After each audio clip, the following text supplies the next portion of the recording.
Now, this is an update even I didn't expect today, but, they said Trump was going to start World War III. Well, he just apparently ended a war, and the left media is scrambling for a new enemy. How do we go from near disaster to peace deals in the Middle East? Let me walk you through what just happened. I didn't think we were at war and that this represented a de-escalation of the situation. And that's exactly where we are with this flaccid Iranian response. In the words of the great boxer Roberto Duran, no mas, no mas. That's what Iran is saying after Israel has degraded their military capabilities and the president of the United States has taken away their ability to make nuclear weapons. This is capitulation, in my opinion, from Iran today. And it is a complete and total vindication of the Trump strategy, which was to let Israel beat these guys to a pulp. We show up and take away their nukes. Yes, let's have a deal now. I think it'd be great to have a deal with Iran about right now. Lulu, what do you think? I think the winner here is Israel. I didn't think we were. Oh, man. Everybody's a winner who's not losing lives. I can say that. But Iran's weak retaliation didn't just fail, man. It straight up folded. He said, no mas, no mas, which is actually one of my favorite fights ever between Roberto Duran and Sugar Ray Leonard. Anywho, that wasn't just the sound of strength, man. That's not the sound of strength. I mean, that's the sound of surrender. No mas, no mas. Anywho, remember, they said Trump's approach would escalate everything. Turns out they didn't want the smoke. They didn't want it even a little bit. And when the U.S. leads with force, man, people rethink their options, is what I'm seeing, especially under Trump. If Trump was reckless as they claim, why is it that the enemies that keep trying to start backing down? Now, listen, I want you to listen to the people who've been calling him dangerous for years. Today tried to save face, and instead they fell on their face spectacularly. And if you had any question if Iran was a rational actor, I believe the answer to that is categorically no. This all began, the posture before Fordo was hit, was President Trump saying unconditional surrender.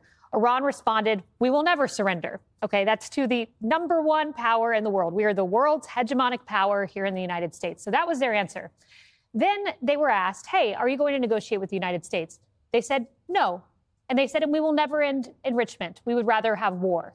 That is the posture of Iran. And then today, maybe it was an intentionally weak response, maybe not, but any response in my mind against the world's hegemonic power was going to end this way. And instead, what they got today, China's already left, Russia's already left. Well, guess who condemned the attacks? Bahrain, Kuwait, Oman, Qatar, Saudi Arabia, UAE, Egypt, Morocco, Jordan, Lebanon, Turkey, Yemen, and the Palestinian Authority. So you've literally lost everyone in the Middle East, everyone except I think Iraq hasn't condemned it yet. Maybe they have.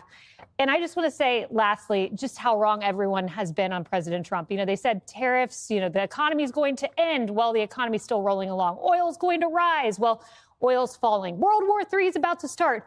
Well, instead, you've got the entire Middle East, it seems, set up in a posture where we may see more Middle East peace accords. So rather than World War III, we may get more peace. And rather than 34 felony counts, President Trump may end up with 34 Nobel Peace Prizes. That was for the leftists. You can clip this and make it go viral and go nuts. Yeah, they told us Trump would, just light the match. But instead, he stopped the fire from ever spreading. And Kaylee, she was spot on. Instead of World War III, we might be looking at a historic peace deal. Yeah, some historic peace deals at that. The same people who said he destroy everything now have to watch him build stability without their permission.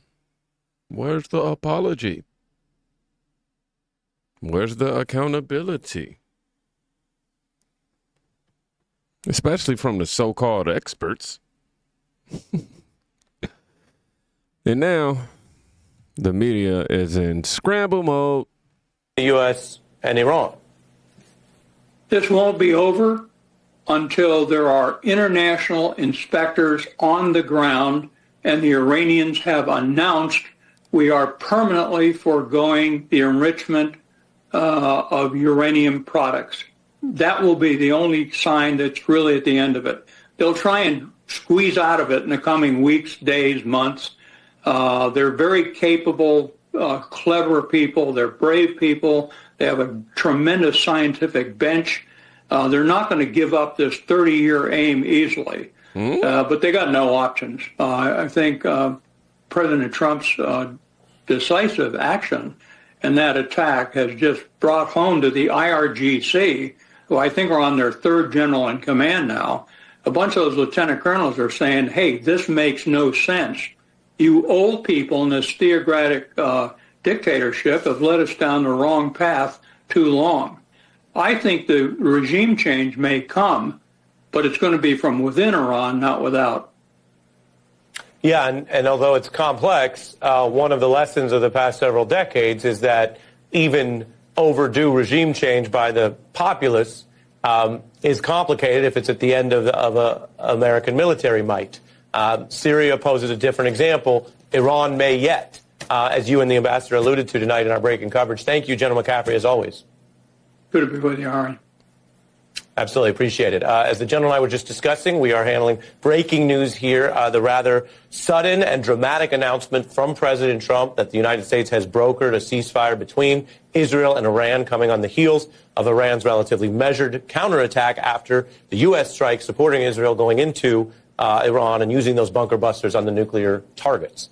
This is a big story. We'll stay on at this hour, so we'll keep an eye on whether there are further confirmations or developments on that. With that said, I'll tell you what else we have coming up. An important look at the way ICE is operating. Somebody asked the question, could you imagine Kamala or any Democrat pulling this off? No chance at all. Now they want to call Iran capable, brave, and clever. I was reading between the lines. A week ago, they were screaming dictatorship. Now they complimenting the enemy? When Iran hits America, they blame Trump. When Trump brings peace, they praise Iran. Make that make sense. That's not making sense to me. Why does the media always find a way to defend America's enemy when Trump's in charge? But here's what actually happened. No spin, no fluff. Senator Mullen, we've been saying trust President Trump this whole time. This is historic. No troops on the ground, no regime change, no U.S. force having to go into some permanent quagmire, and no nukes for Iran. Senator Mullen, your reaction?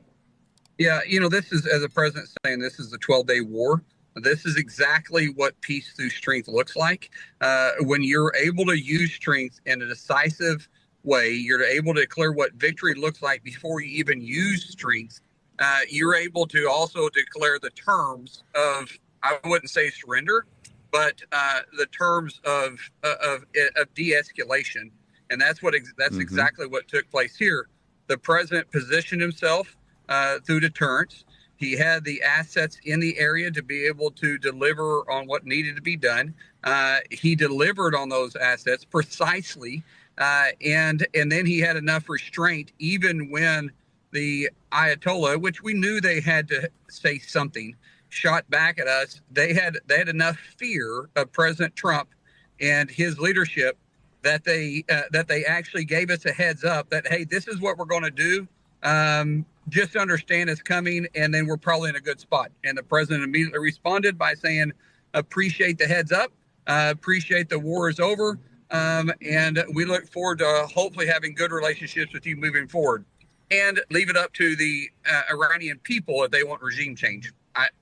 That's what leadership looks like. Totally. What President Trump just pulled off. 12 days, no troops, no regime change, no drawn-out war, just a surgical response and de-escalation. Yeah, man, this is what real deterrence looks like. Not endless occupation, not political theater. Just results. I don't know. Would any other administration have handled it this clearly, this precise, without putting boots on the ground? Still think it was all exaggerated? Here's your White House confirmation. Vice President J.D. Vance. Mr. Vice President, thanks for coming. Absolutely. Thank you. Just seconds ago, the president went to Truth Social and typed this. It has been fully agreed by and between Israel and Iran that there will be a complete and total ceasefire. Complete and total ceasefire is what he typed. Yep. What does that mean? How did it come about? What's the development here? Well, we were actually working on that just as I left the White House to come over here. So that's good news that the president was able to get that across the finish line. I think what it means, Brett, is quite simple. First of all, the president, without, knock on wood, having a single American casualty, obliterated the Iranian nuclear program. We are now in a place where we weren't a week ago. A week ago, Iran was very close to having a nuclear weapon. Now, Iran is incapable of building a nuclear weapon with the equipment they have because we destroyed it. So that's a very, very big thing. Now, what that means, I think, is we have to talk to Iran and, of course, to Israel about what the future holds. Because while we have obliterated the Iranian nuclear program, our hope and our expectation is that they're not going to try to rebuild that program. And I think that's what the president is really trying to figure out here, is to build a long-term settlement here to where we can have peace in the region, where our regional allies and, of course, the American people, most importantly, can be secured, but where we can ensure that the destruction of the Iranian nuclear program that has already happened is not something they try to rebuild. I want to get to the obliterated part in just a minute, but I just want to read this fully so I get. J.D. Vance spelled it all the way out. No American casualties, clear objectives, and Trump, man, he closed the deal just apparently as he walked out of the White House. Yeah, they were just mocking him 2 weeks ago. Now, if Trump's leadership saved lives, and on top of that, it also avoided wars, what does it make the people who tried to impeach him mid-conflict?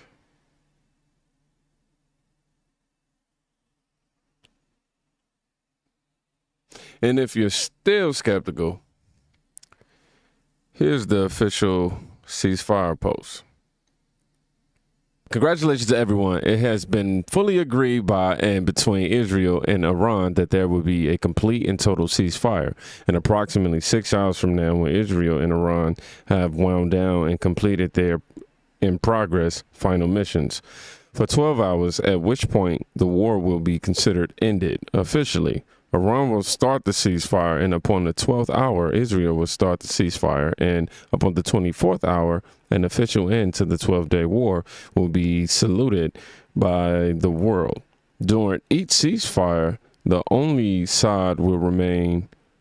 other side will remain peaceful and respectful. On the assumption that everything works as it should, which it will, I would like to congratulate both countries, Israel and Iran, on having the stamina, courage, and intelligence to end what should be called the 12-day war. This is a war that could have gone on for years and destroyed the entire Middle East, but it didn't and never will. God bless Israel, God bless Iran, God bless the Middle East, God bless the United States of America, and God bless the world. Donald J. Trump, President of the United States of America. Yeah, Trump didn't just respond, man. He closed it out. 12-day war, ceasefire initiated. How you said that Qatar, they confirmed it? Israel, did they acknowledge it yet? I'll just say this, people still going to refuse to give him credit. This isn't a theory anymore. It's not a prediction. It's what it's seeming like. Confirmed. Hopefully we get some sort of public confirmation from both Israel and Iran. But let's assume that it is what it is. I ask why so many people are allergic to admitting when Trump gets it right. I really like to know. But while peace is being negotiated, look what happened earlier outside of the White House.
No more money for U.S. slaughter.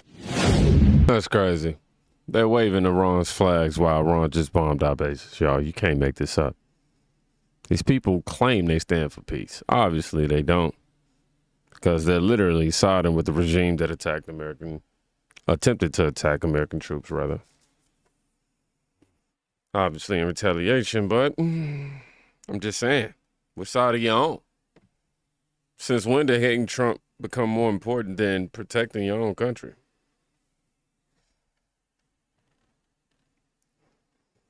And here's the kicker, man. What's going on with my guy, y'all? I don't know what's happening. People changing on my dog, man. I don't know what's going on. My guy, the guy who said that they said was right about everything. My dog Tucker Carlson, man. What's going on, y'all? What's going on? He posted this March 17th of this year. It's worth pointing out that a strike on Iranian nuclear sites will almost certainly result in thousands of American deaths at bases throughout the Middle East and cost the United States tens of billions of dollars. The cost of future acts of terrorism on American soil may be even higher. Those aren't guesses. Those are the Pentagon's own estimates. A bombing campaign against Iran will set off a war and it will be America's war. Don't let the propagandists lie to you. Yeah, Tucker predicted thousands of American deaths. He said it'd cost us billions, but instead today we see that ceasefire is on the table. Some stability. No American body bags, amen. Turns out the real danger was doubting Trump's strategy so far. How many times do they have to be wrong before the people stop listening up? That's the left. And it sucks because, I'm responding to this post as if Tucker's been a leftist. Everybody, it's okay for everybody to have their own side, but gotta point it out. Now, I was asking what's going on with Tucker outside of this post, though, because I've been seeing his name in the headlines and people saying he turned against Trump and all this other stuff. But let me get this straight. Trump responds to an attack, diffuses a war, and brings two enemies to the table. Without a draft, without chaos, without a single troop on the ground. Let's see what the media is going to say, though. Because it wasn't supposed to go this way for them. They were betting on disaster. But Trump, what'd he do? He delivered peace. Drop y'all thoughts, man, in the comments. Y'all be safe. Please go check on somebody today. You can quite literally be saving their life. Peace.